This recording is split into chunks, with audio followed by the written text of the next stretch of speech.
तो देखिए हम लोगों ने अभी तक अणुदित सवर्णस्य चा प्रत्ययः यहाँ तक पढ़ लिया।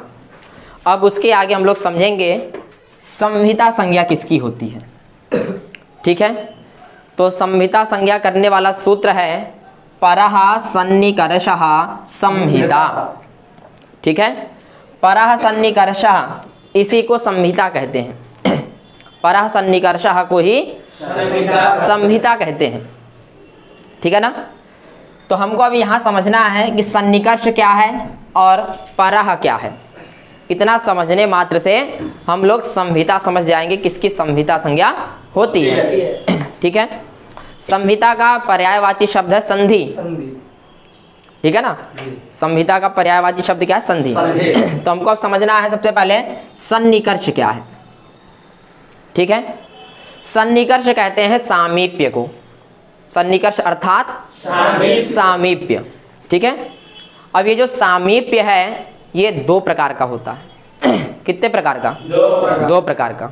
जैसे गंगा नदी है तो घाट पे जो लोग रहते हैं वो भी गंगा के सामीप्य में हैं, और जो घाट से 2-4 किलोमीटर दूर हैं वो लोग भी गंगा के सामीप्य हैं। दोनों में समीपता है, लेकिन हमको यहाँ सन्निकर्ष से कौन सी समीपता लेनी है? ठीक है, सन्निकर्ष हमको कौन सामीप्यता लेनी है वो हमको बताएगा परः। ठीक है, परः लगा देने से यहाँ कौन सी समीपता लेनी है? अत्यंत समीपता। ठीक है, सन्निकर्ष का अर्थ होता है सामीप्य, और यहाँ किस प्रकार का सामीप्य लेना है? अत्यंत समीप। ठीक है, कौन बताया? परः के द्वारा हमको इस चीज का ज्ञान हुआ कि यहाँ किस प्रकार का सामीप्य लेना है? जो अत्यंत सामीप्य हो। ठीक है, और किसकी समीपता? वर्णों की। ठीक है ना, तो वही वृत्ति में लिख रहे हैं वर्णानामतिशयितः सन्निधि अर्थात समीपता। ठीक है, सन्निधि संहिता संज्ञा स्यात्। जहाँ वर्णों की अत्यंत समीपता हो उसी का नाम क्या होगा? संहिता। ठीक है, जैसे आपने बोला सुधि और उपास्यः। ठीक है, अगर यहाँ संहिता ना हो तो संधि नहीं हो सकती। जितने भी संधि कार्य होते हैं वे सब के सब संहिता के अधिकार में हैं। ठीक है, अगर आपने बोला सुधि और 2 घंटे बाद बोलो उपास्यः तो वहाँ संधि नहीं हो सकती, क्योंकि यहाँ कैसी संहिता, कैसी नजदीक, मतलब कैसी सामीप्यता चाहिए? अत्यंत सामीप्य, क्षण मात्र का विराम होना चाहिए। सुधि उपास्यः, यदि क्षण मात्र से ज्यादा आपने ले लिया तो वहाँ संधि नहीं होगी, इसीलिए परः लगाया इन्होंने। क्या लगाया? परः। तो परः से इस अर्थ का हमको ज्ञान हुआ कि जहाँ अत्यंत समीपता हो वर्णों में वहीं पर आपको संधि करनी है। तो सुधि में धा में जो ई है, उपास्य में जो ऊ है, फिर वहाँ संधि कार्य होता है। ठीक है, सन्निधि मतलब क्या है? कहाँ? समीपता ही सन्निधि। वर्णानामतिशयितः, देखिए अतिशयिता वाला अत्यंत, सन्निधि मतलब सामीप्य। सन्निधि का अर्थ क्या है? सामीप्य। और अतिशयिता ये परः का अर्थ है। अतिशयिता मतलब अत्यंत, और सन्निकर्ष का अर्थ है सन्निधि, सामीप्य का ही नाम क्या होगा? संहिता। ठीक है, किसकी सामीप्यता? वर्णों की, तो इसलिए यहाँ वर्ण लिख दिए। वर्णानाम अतिशयितः सन्निधि संहिता संज्ञा स्यात्। ठीक है, ये सूत्र समझ में आ गया कि किसकी संहिता संज्ञा होती है। अब हमको जानना है कि संयोग संज्ञा किसकी होती है। क्या समझना है? संयोग संज्ञा। तो सूत्र है हलो अनंतराः संयोगः। ठीक है, हलो अनंतराः संयोगः। संयोग किसको कहते हैं? तो आपको ये हलो अनंतराः को ही संयोग कहते हैं। किसको संयोग कहते हैं? इसी को संयोग कहते हैं। लेकिन यदि आप अन्य शास्त्रों में जाएं तो वहाँ संयोग किसको कहते हैं? 2 पदार्थों को मिलना, वो संयोग है। लेकिन व्याकरण में संयोग किसको कहते हैं? हलोनंतराः। जैसे हमने कहा ये दोनों हाथ आपस में मिल गए तो इनका संयोग हो गया। ठीक है ना, लेकिन यहाँ किस प्रकार का संयोग लेना है? जहाँ हलो अनंतराः हो उसी को संयोग हमको समझना है। ठीक है ना, तो हमको समझना है अनंतराः को। क्या समझना है? अनंतराह को समझने के लिए अंतर समझना पड़ेगा। क्या समझना पड़ेगा? अंतर। ठीक है, देखिए अंतर का अर्थ होता है व्यवधान। अंतर मतलब व्यवधान। ठीक है, और यहां पर क्या पढ़ा है? अनंतराह मतलब अव्यवहित। ठीक है, अनंतराह मतलब अव्यवहित। जहां अव्यवहित हल होगा, हल अर्थात व्यंजन, ठीक है ना, अव्यवहित हल अर्थात व्यंजन को ही संयोग कहते हैं। जहां अव्यवहित हल हो उसी का नाम संयोग है। तो कह रहे भैया किसके अव्यवहित, है ना, तो कह रहे हैं अच।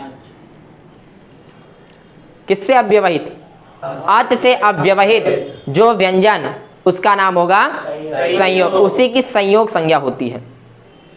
ठीक है, देखिए व्यवधान किसमें होता है? विजाति में। ठीक है, जैसे मान लीजिए एक रूम है, उसमें एक बीएचयू का आदमी है, मतलब छात्र है, और एक संपूर्णानंद का। तो ये दोनों विजाति हैं, सजाति नहीं है, तो इनमें पक्का लड़ाई होनी है ना। तो जैसे आप सब बैठे हैं, तो आप सब छात्र हैं, तो आप सब में सजाति है, आप में किसी में संयोग नहीं है। ठीक है, तो संयोग किस में होता है? विजाति में। समझे कि नहीं? जैसे मान लीजिए गुरुजी आए क्लास लेने के लिए, तो गुरुजी के क्लास से पहले सब बच्चे गुट्ट मिलाकर दरबार कर रहे थे, गप्प लड़ा रहे थे। लेकिन गुरुजी आए तो सब एकदम सावधान हो गए कि नहीं? तो गुरुजी क्या हुए? विजाति हुए कि नहीं? सजाति कौन है? छात्र। ठीक है, तो गुरुजी क्या है? विजाति।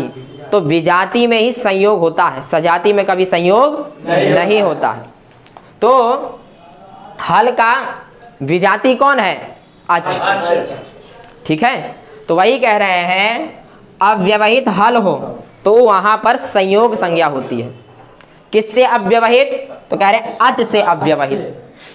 जैसे आप शुद्ध्योपास्या में जब वहां पढ़ेंगे तो सु दा धा या इस प्रकार का आएगा जब आप अच संधि पढ़ेंगे। तो यहां देखिए हल है तीनों, दा धा या हल है, और ये अव्यवहित हैं, इसमें अच का व्यवधान नहीं है। भाई दा धा या में अच का व्यवधान है क्या? नहीं। तो अर्थात दा धा या का नाम, इन तीनों का नाम हो गया संयोग। इन तीनों का नाम क्या हो गया? संयोग हो गया। ठीक है, तो इसे ही संयोग कहते हैं। जहां हल का अनंतर हो वही संयोग है। हल का जहां क्या हो? अव्यवहित हो। जो हल अव्यवहित हो, किससे अव्यवहित हो? अच से। तो भाई देखिए व्यवहित मतलब व्यवधान, तो क्या यहाँ अच है? तो ये तीनों हल अच से अव्यवहित हुए कि नहीं? हो गए। अर्थात दा धा या इन तीनों का नाम है संयोग। समझ गए? अब संज्ञा प्रकरण का अंतिम सूत्र है सुप्तिगंतम पदम। क्या सूत्र है? पदम। ठीक है ना। इस सूत्र में जो है द्वंद्व समास हुआ है। कौन सा समास हुआ है? द्वंद्व। और द्वंद्व समास की खासियत है उसके अंत में जो हो, मध्य में हो अथवा आदि में, उसका अन्वय प्रत्येक के साथ में होता है। तो सुप्तिगंतम में इतने में जो है द्वंद्व समास हुआ है, तो इसका अंत्य कौन है? अंत्यम। अंत अंग है, अंत जो है वो अंतिम में है कि नहीं? तो अंत का अन्वय सुप के साथ भी होगा और तिंग के साथ भी होगा। इसलिए वृत्ति में सुबंतम, अंतम जुड़ गया, सुबंतम, और फिर जुड़ गया तिगंतम, इसमें भी अंतम जुड़ गया। तो वही कह रहे हैं सुबंतम तिगंतम च पद संज्ञम स्यात्। ठीक है, जिसके अंत में सुप हो, जिसके अंत में सुप हो उसका नाम पद होगा, और जिसके अंत में तिंग हो उसका भी नाम पद होगा। आपने कई सूत्रों में देखा, तो मैंने आपको बताया इसमें ये पद है, इसमें ये पद है, बता ना। जैसे हलंत्यम में हलहा प्रथमांत था, हल प्रथमांत था, अंत्यम भी प्रथमांत था। तो हमको कैसे पता चला? सुप के द्वारा। तो जिनके भी अंत में सुप होगा उसका नाम क्या होगा? पद, और जिसके अंत में तिंग होगा उसका नाम पद। तो सुप और तिंग ये आगे विस्तार रूप से आएंगे, अभी आप केवल इतना समझ लीजिए। ठीक है, इति संज्ञा प्रकरणम। इस प्रकार आपका संज्ञा प्रकरण पूर्ण हुआ। आप सभी इसका बढ़िया से अभ्यास कीजिए और इसको तैयार कीजिए, है ना, क्योंकि आप जब संधि पढ़ोगे तो वहाँ ये सब सूत्र आएंगे, और जब तक पीछे का समझ में नहीं आएगा तब तक आगे कुछ भी नहीं आने वाला। तो इसलिए आप सभी इसको बढ़िया से तैयार कीजिए और सब बढ़िया से पढ़ो। तो आज के लिए इतना ही।